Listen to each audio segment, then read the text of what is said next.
Hello, beautiful soul, and welcome to this episode of Intuitive Creators Spotlight. If this is your first time watching us, then this is a show where I invite beautiful guests. They share their stories and how they have transformed their lives through intuition and creativity. Today, I have as my beautiful guest Sarah. She is a witch, a healer, and she's also a president of the Pagan Federation. I can't wait to introduce her to you and to let her share the amazing stories, the positive, the not so positive, but through every single thing that she's been through, she has learned so much about life, about human experience, and she will share a little bit of all of this with us here because I know her knowledge is huge. So welcome, Sarah. I'm so happy to see you here today with us. Oh, thank you for asking me, Stella. It's a pleasure. Sarah, I know that you've been through a lot, but to go back to the beginning a little bit, I know that you grew up in 80s, 90s, and I know that that was a very challenging time for you. Would you like to tell us what was one of the most challenging parts in that time? I think probably the most challenging part was my very early childhood. My dad, well, I'm a mining daughter. I come from a mining family where, dad was a miner, granddad was a miner, great granddad was a miner. It was what everyone did in the village. And if you weren't a miner, then you worked at the clothing factory down the road. It was a very close-knit community, but obviously that came with its challenges. And the time that I was growing up was when a lot of the mines were closing. It was a very challenging time for people. A lot of people were losing their livelihoods, and it wasn't just their livelihoods, it was the thing that they felt that they were born to do. It was their heritage and their roots, and it had a huge effect on the people that I was growing up around, especially my family. So it's a very challenging time for everybody, in terms of life changes, and of course growing up in the middle of it when your parents are preoccupied with whether they're going to be able to pay their bills, or are they going to have a job to go to tomorrow, was really difficult. And I spent a lot of my time on the garden watching the bumblebees and picking blackberries and running barefoot through the grass, because that was kind of my sanctuary. Wow. Is this when you knew you are connecting with nature at a deep level? I didn't know it at the time, I suppose. I Mhm. was too young. I just knew what made me feel better. And I used to go and sit on the front garden and just watch the world go Mm. by, really. And we had this beautiful old guy was our next door neighbor. His name was George. And he used to plant vegetables, and he kept a really absolutely amazing garden just full of beautiful produce. And I used to our back doors faced each other, so I used to come out of our back door and straight into his, and then we'd go down the garden and go dig up pumpkins and all that kind of thing. It was ace. It was lovely. So yeah, but then my mum and dad divorced because life is life, and it was particularly difficult for them. And life changed, and we ended up being a single parent family. My dad wasn't around. He got remarried, so he wasn't really interested in us. Um and um and life changed again. And I spent my early teens wandering around woods with people with dirt bikes and all sorts of things we probably shouldn't have been doing, um, but it taught me a lot about friendship. It taught me a lot about those kinds of spaces. Woodlands are for me really magical. And Mhm. they feel really safe, and they feel really welcoming. I spend a lot of my time sitting in amongst trees because of those years. So yeah, I think it was challenging, but it gave me this deep instilled sense that nature was there for me. Mm. So nature became your friend or one of your best friends, I suppose. Yeah, absolutely. Absolutely. It was always where I went when I didn't feel good. When I needed to figure things out, when I needed to feel better, that was the place I went. Yeah, and when we open up like that towards nature, we can see signs everywhere. It's almost like the trees are talking to us, and everything around us is there to share its love with us. And that's so beautiful. And especially that I know you had to overcome abuse and bullying as well. Did nature help you with that? And also, what other things helped you to go through that time? Yeah, it definitely did. I mean, I developed my share of really unhealthy coping mechanisms. I turned to partying and drugs and all those kinds of things. So nature was probably the only healthy thing that I had that I was using to cope with at the time. I was bullied most of the way through school. My dad, before we left, he used to verbally and emotionally abuse us all. And was a bit handy with his fists at the time as well, which I didn't know wasn't normal, you know. Mhm. And and then I got bullied in secondary school because I was that different kid, because I had that connection to nature. I wore black, I wore heavy dark eyeliner and a leather jacket, but I was also smart. And I spent a lot of time in the library reading and studying, and I always had an answer in class, and they hated me for that because it was they I suppose they saw the rebel that they wanted to be. Mhm. But I wasn't just the rebel, I was also the one that was really capable. So and that was really weird to people. Mhm. So I spent a lot of time getting bullied. I had very few friends through secondary school, apart from people that were outside of school, Mhm. and they were those people with the dirt bikes and Mm. the and the trips out to the woods. So yeah, it was a very challenging time. It's taught me a lot, and it gave me a lot to heal from as well. The journey that I've had to take to become a stable human being, who has dreams and focus and hope. Um, it's been quite a road. Mhm. And sometimes those people who are bullies, and they project all of these negative energy and words, sometimes they are the ones who are dealing with a lot of stuff themselves. But when we're children or teenagers, Yeah, we we don't. don't always like understand that Yeah. until we grow up, and then when we embrace this journey of self-discovery and personal growth and spiritual growth, and this is when we begin to heal ourselves. And then you just you forgive a lot of people from your past as well. And but it doesn't come like overnight for sure. It takes a lot of time to process everything. So as you went through that stage, and you had to then heal a lot through that. You know how they say sometimes your vulnerability is your biggest strength. What was that for you? What was that vulnerability that became your biggest strength? It was when I became a teen mother. Mm.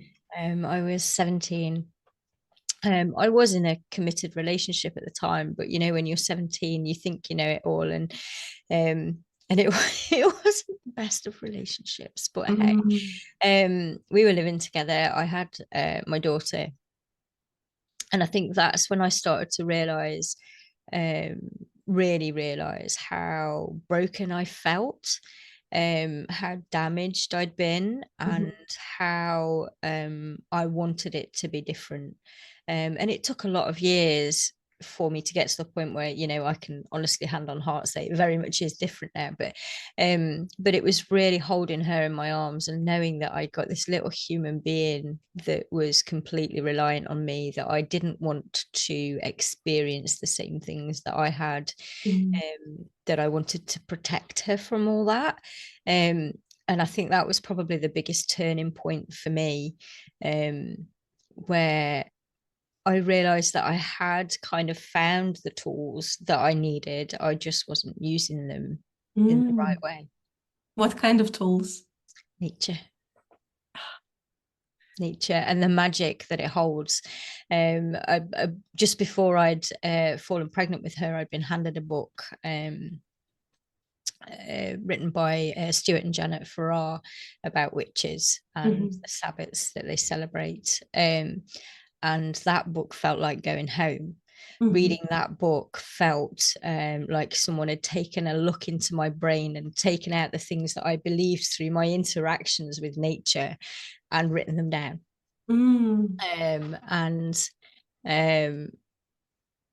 That was really the starting point of my journey into witchcraft, and it took me a little while before I began practicing, but the connection that I had with nature and having read that book really sort of, when that moment came, when I held my daughter in my arms, all of a sudden things started to click into place. It was like, no, you've got to do better, for one, because she needs you to, and you need you to, because you can't be the best for her if you're not at your best, and here's the tools. Wow. There is something magical that happens when you become a mother, because it's like you have to activate a superpower there, and to be able to hold the space for that little baby and also for yourself. And clearly you had to go through so much in that moment to be true to who you are and to your connection with nature, also to be a mom and to continue the practices as well. So how would you say, what helped you combine like all of these aspects of your life and to continue like that afterwards? I think there was a bit of me that pushed it aside for a little while. I was focused on being a new mum and making sure she was fed and changed and that she was looked after. And it took me probably until I had my son a few years later. And I'd kind of I'd split with my daughter's dad at the time, and I was with someone else who was very stable, and actually, now that I look back on it, exactly what I needed, because he was very boring. And he had no connection to spirituality, had no understanding of any of that. And I think that was exactly what I needed to teach me what I didn't want. Wow. And it showed me this lifeless, no magic world. And that was the turning point, where I decided that I didn't want to live a life without magic, and that I needed it in my life, that if I was going to be entirely me, if I was going to be true to who I was, then that had to be in my life. And then when my son was diagnosed, I didn't really do anything with that thought for a little while. And then my son was diagnosed with this life-limiting condition when he was about 18 months old. And there's something about being faced with a limited life, a short life, and especially when it's one of your kids, and all of a sudden this dream of what their life is going to be is put in the bin. Effectively, that's never going to happen. Your life is going to be this way, and it's going to include lots of care and physio and hospitals and operations and all of those kinds of things. And that was the moment for me where it was like, no, I need this in my life. I need to be able to practice my understanding of this magical world that we live in if I am going to survive this. And I started practicing. I started honoring the festivals first off, and then I started retraining. I'd been in sales before that, and I wasn't very good at it. It was soul destroying. I used to have to ring schools to try and sell school uniform to them and things, and it was something they needed, and I couldn't even do that,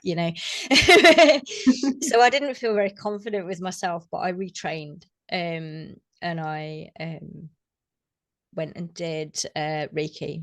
That was my first one. I didn't even know what it was when I went to the training. Didn't have a clue. I was just like, this is something I need to do. And I don't know why, but I'm going to do it.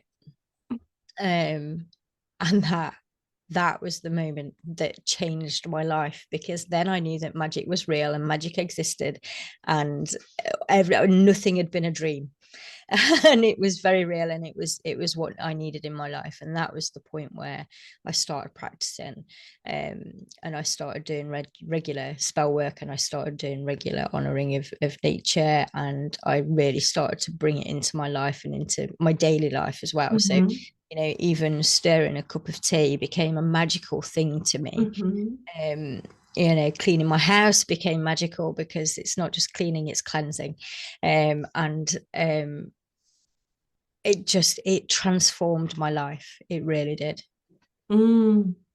It's beautiful, because then you have to be like, okay, this is who I am. This is my energy, and I'm honoring that because this is so special. And not only that is the idea of the world needs it, but I need it myself to be able to go through life. And that is so, so important. And as you're talking, it's really interesting how you mentioned that everything that you have been practicing became like part of your daily life. And it's like a lot of people, when they hear about witchcraft and stuff like that, they'll be like, oh my God, no, no, no, I don't want to hear about that. So I want to ask you, what are the biggest misconceptions about witches and witchcraft and anything like that? I think, and I speak on behalf of Western world witches here, not other witches. I think it depends very much where you are in the world as to what witchcraft means, Mm-hmm. and what it is. But definitely here in the Western world, for me, it's a spiritual practice. So I guess one of the biggest misconceptions is that it's about causing harm to people, that it's about um, malevolent forces in some way or another, because that has not been my experience at all. And I'm not saying that that doesn't exist.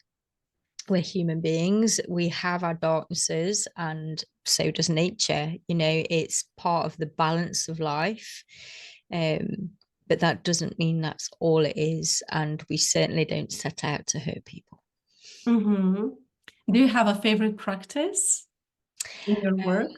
All the little daily things that I do. So it's about it's about, I suppose part of it is about realizing privilege as well, because, when I'm cleansing my face in the morning, when I'm applying my moisturizer, when I go to get food from the cupboard and I have food to go and get from the cupboard, Mhm. there's a huge amount of gratitude that comes with um, even preparing a meal for yourself becomes a little bit of a ritual, because you understand that not everyone can prepare a meal, and that it is almost a privilege to be able to do so with love and mindfulness and awareness of where your ingredients come from and how that affects the planet and everything that's on it. And there's this big sort of blossoming awareness that comes when you're adding a little bit of magic into your everyday life. Mhm.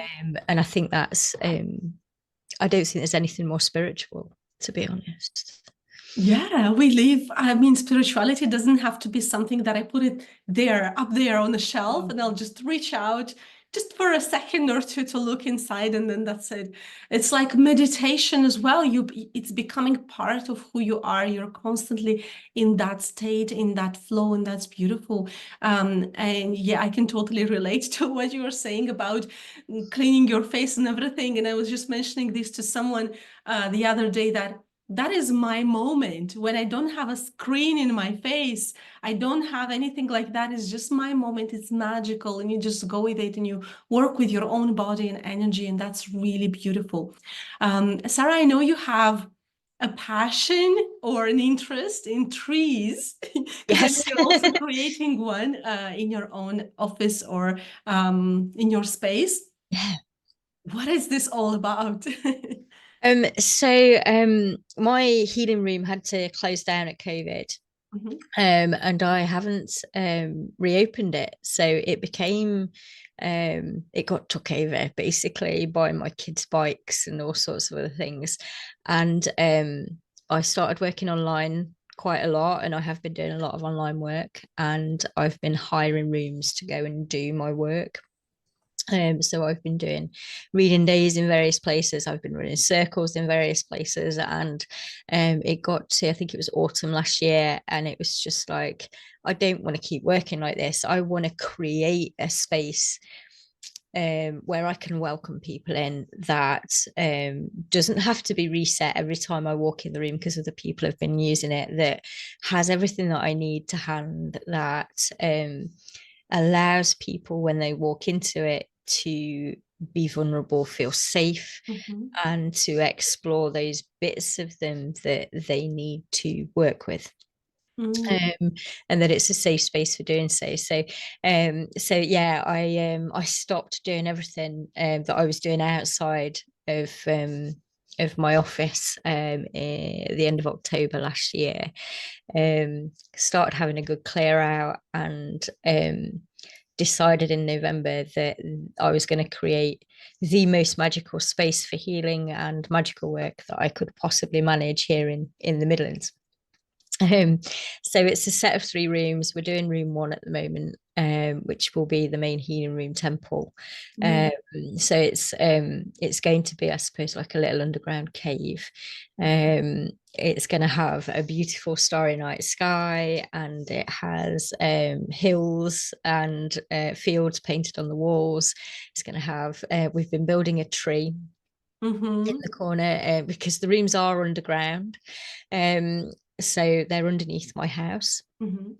It's not quite a cellar or a basement. It's a bit weird, but people that visit will get to understand. Um, so it is underground, so it is quite dark in there anyway.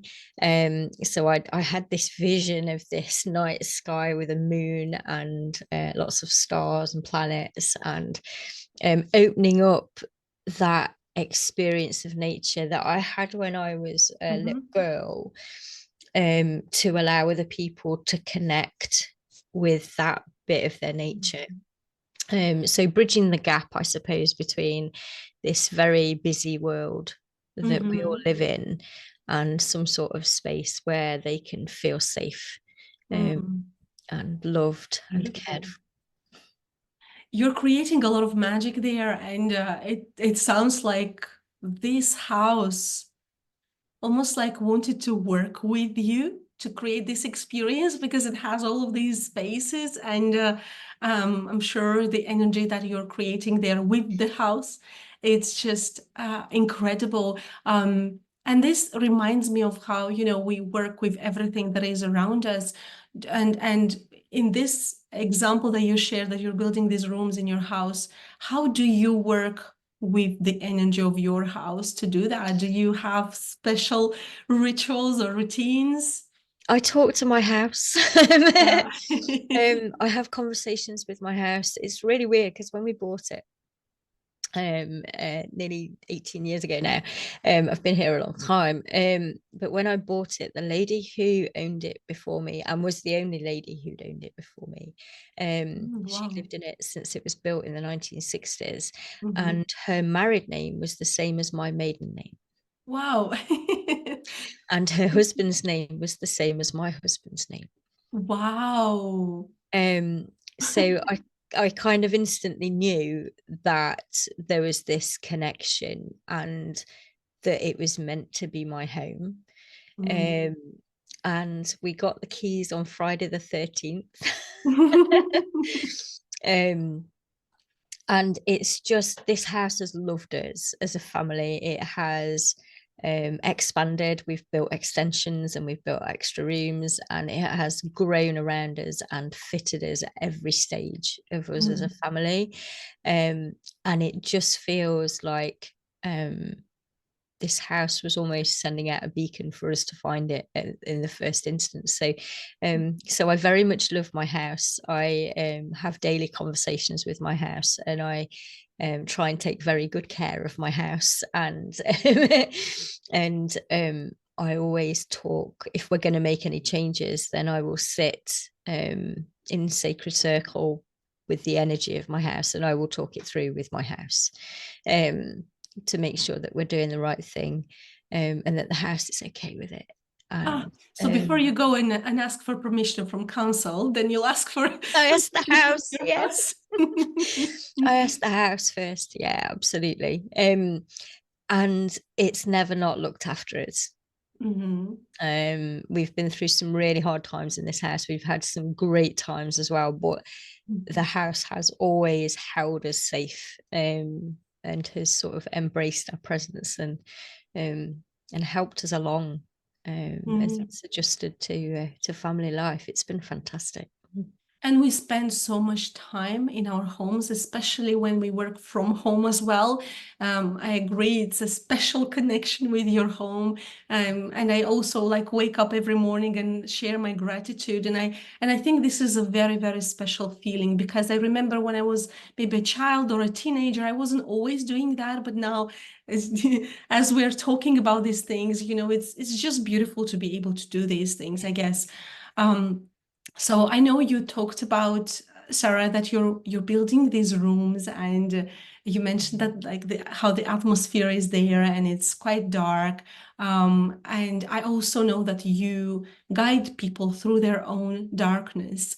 Um, what would you say is the biggest what some of the biggest challenges that people come to you with, that they need help with? Um, I think a lot of them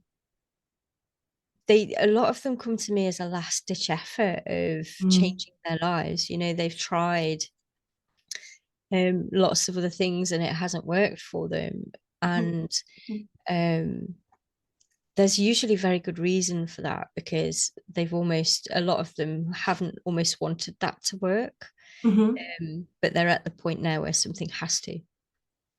And that's usually the biggest challenge, is getting over that, having to do something.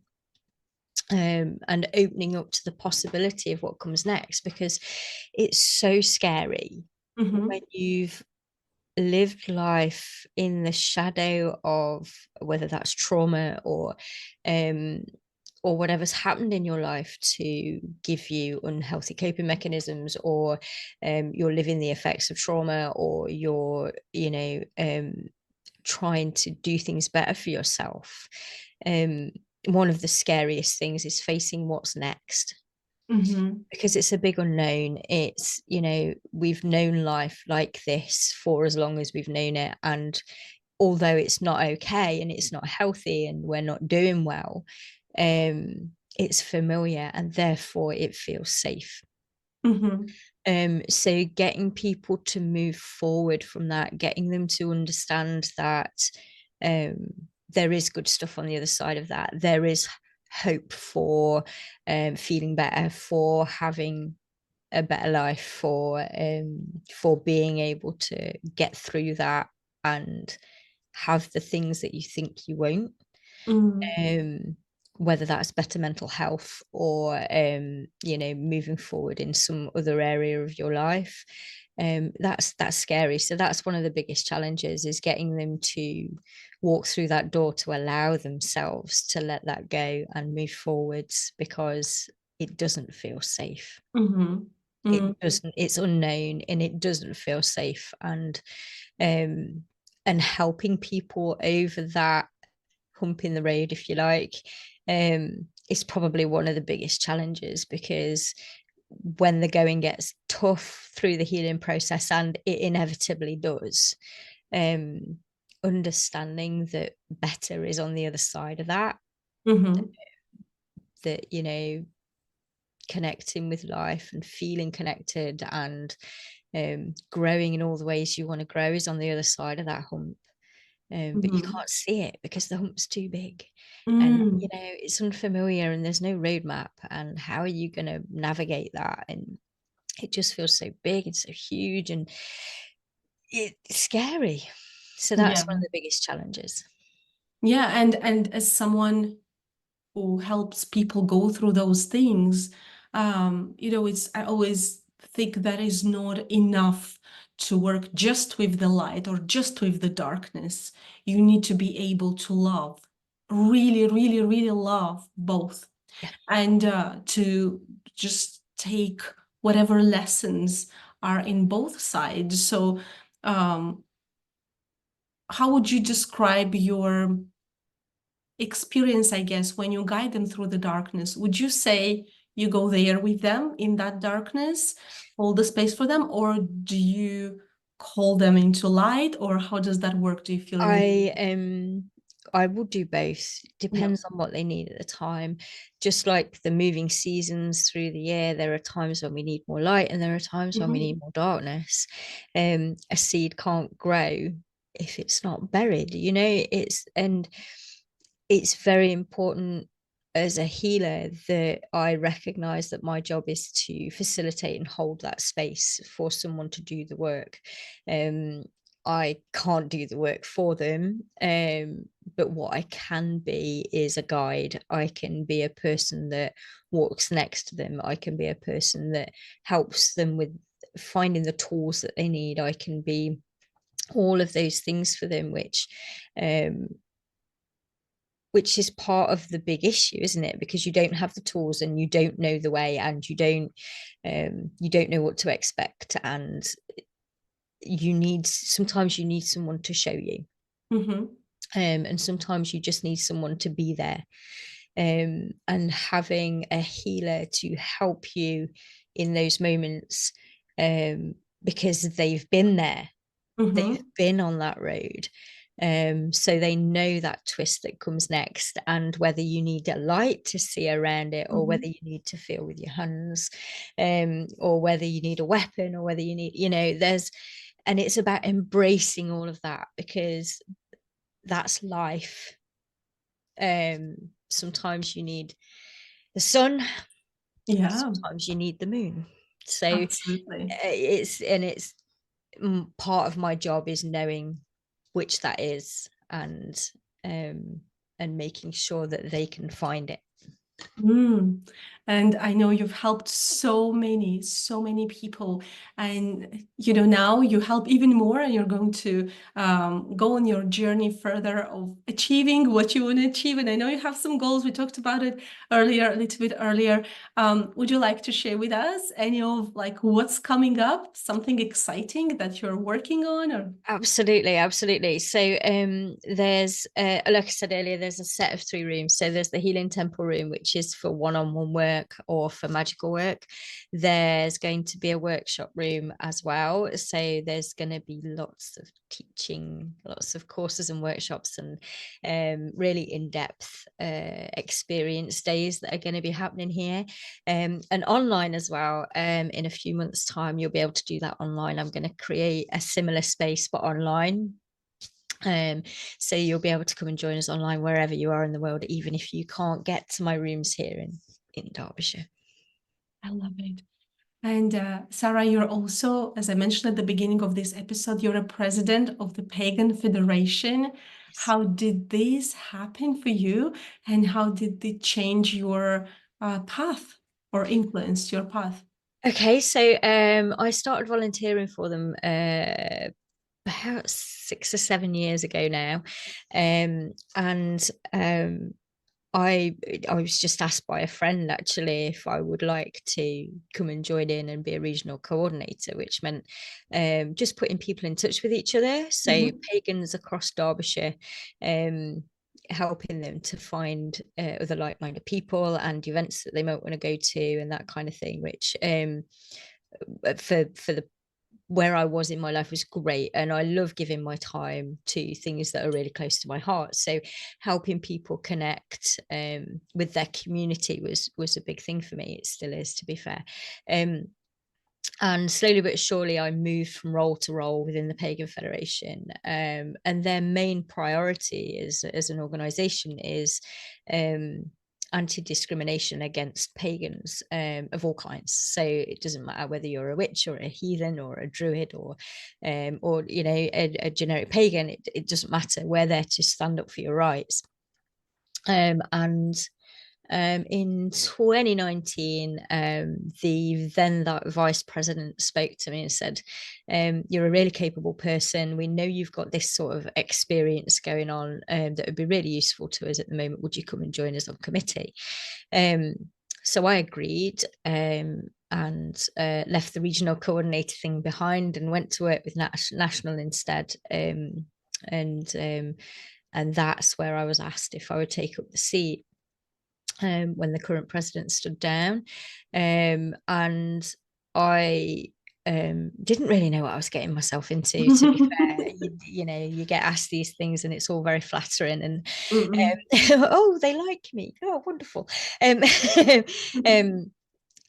but what I did know was that um, the whole reason that the Pagan Federation exists really speaks to me, because I've been that outlier. I've been that person discriminated against. I'm a woman first and foremost. I'm a witch. You know, I there isn't much about me that isn't in some way or another sort of knocked by society in one way or another. So I understand that sense of wanting to find your community and to be defended within it, to make sure that your rights are upheld. And I'm really passionate about what they do. So yeah, I've been on a bit of a journey the last 4 years, and it's taught me a lot. I'd never really stepped into a leadership role like it before. I've led groups for years. I've done that kind of thing, but leading an organization that has such an important purpose is an entirely different ball game. And I've got two goals for my presidency. One is that we're going to achieve charitable status, because it should be a charity, and the second is to make it sustainable, because it's been around for just over 50 years. The world's changed an awful lot since it was first founded, and it needs to move with the times. So yeah, lots of modernisation and updating, and ensuring that it's there for the next 50 years, or whilever it's needed. It would be great to get to the day where the Pagan Federation is no longer needed, because its job isn't necessary anymore. But we're definitely not there yet. We do lots of advocacy work on behalf of pagans that get discriminated against in various places in their life, whether that's work or with their family, or children's schools, or there's a myriad of places. And I do a lot of work with government bodies, official organizations, that kind of thing. So I work with the police and government consultations and all sorts of things. So yeah, it's really interesting work, but it's taught me so much about the value of community, and about the value of coming together, and having your people around you, having those people that you really connect with, to support you through life. And I think that's been the biggest lesson for me, is learning that is so important. And we know when we feel energetically at home with people around us. We know when we feel comfortable, and that's usually an indicator that we are welcomed. We have to be there, and then when we're there feeling comfortable, we want to create more and more. And thank you so much for everything that you do, Sarah. Everything that you've shared with me is magical. Just like you said at the beginning, that you decided your life has to have magic in it. And yeah, I just love that, because I think the world needs magic, and magic is part of life. It really is. And everything, like you said, even like stirring in a cup of tea or something, that can be magical if we let it be magical. Absolutely. So as we are wrapping up this episode, Sarah, is there anything that you would like to share with everyone who's watching us? Anything that just comes to you? Any messages that you have on your heart? Life's better with magic. Let it in. Oh, this is beautiful, simple and beautiful, isn't it? Thank you so much for your presence, Sarah, today. To everyone who's watching us, I will share the links in the description of this video so that you know how you can connect with Sarah and myself. If you've enjoyed this episode, please like it, share it, subscribe to the channel, and ring the notification bell so that you know when the next episodes are posted. Thank you so much again for watching us, and I can't wait to see you all next time. Take care. Bye-bye.